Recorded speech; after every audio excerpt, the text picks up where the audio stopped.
हरियाणा चालू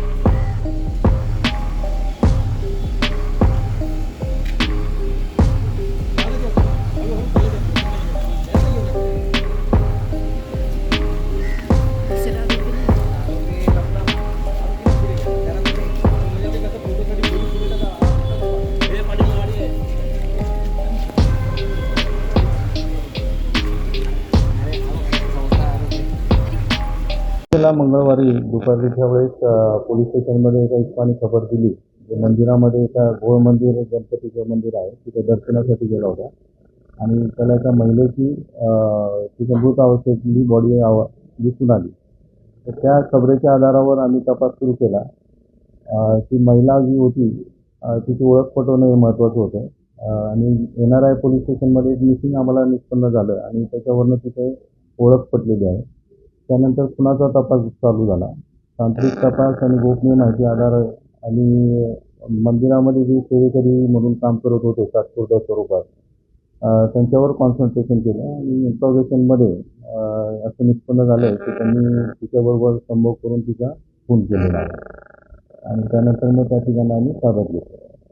तर ही जी कामगिरी केलेली आहे त्याच्यासाठी आमचे पोलीस अधीक्षक पोलीस कमिशनर साहेब डोंबरे साहेब, पोलीस आयुक्त चव्हाण साहेब आणि अपर पोलीस आयुक्त देशमुख साहेब, ACP कोळेकर साहेब आणि संदीपान शिंदे यांनी मार्गदर्शन केलेलं आहे सिनियर DI आणि तपासात जो मौलिक तपास केलेला आहे तो API अब्दुल मलिक, API काळे आणि PSI शिंदे यांनी केले आहे आणि त्यांना मदत जी आमच्या हवालदार आणि नाईक आहेत त्यांनी केलेलं आहे. त्याच्यामध्ये वसावे, राठोड, पवार, पाटील, आव्हाड, बोराडे, खाडे, सोनावणे आणि माळी यांनी मदत केलेली आहे. हो, तांत्रिक विश्लेषणाचा आधार घेतलेला आहे आणि गोपनीय माहितीच्या आधारे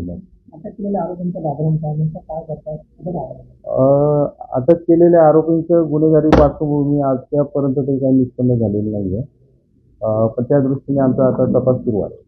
अशा प्रकारे जे महिला घरातून निघून जातात काहीतरी शिल्लक कामांवर त्या महिलांना कशा प्रकारे आव्हान असतात?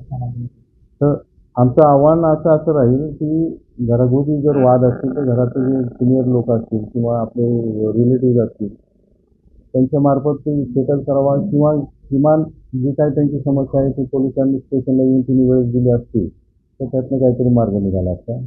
कारण ती दिवसभर त्या मंदिरामध्ये थांबली आणि त्यानंतर ही घटना घडलेली आहे. तर एवढ्या वेळेस एवढ्या अनोळखी लोकांसोबत राहणंही योग्य नाही. मंदिरात का आले होते आणि कधी आले होते? तर या मंदिराचे जे मुख्य पुजारी आहे बालकराज महाराज हे त्यांच्या युपीकडच्या दुसऱ्या मंदिराच्या भेटीसाठी गेले होते. तर त्या मंदिराची देखरेख करण्यासाठी यांना त्यांनी बोलवलं. कधी 16 तारखेपर्यंत 16 म्हणजे मंगळवारपर्यंत मिळालेले आहे.